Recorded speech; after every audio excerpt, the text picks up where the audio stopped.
頭越嚟越多。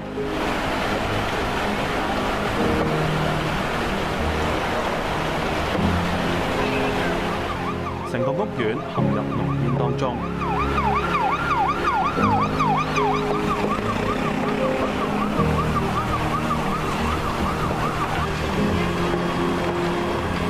我就啱啱喺外邊翻嚟，所以呢啲都做用嘅咩？見到人哋話火燭，我落嚟睇過，我哋隔離嗰座已經燒緊，隔離嗰座燒緊咧，就見到有火絲就飛咗過嚟低嗰層，我咪即刻上翻去攞嗰啲竹咧飛落嚟有火嘅，爭啲落火。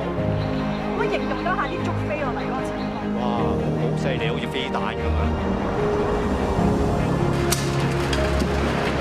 陸續有傷者送到醫院，有人全身燒傷，失去反應。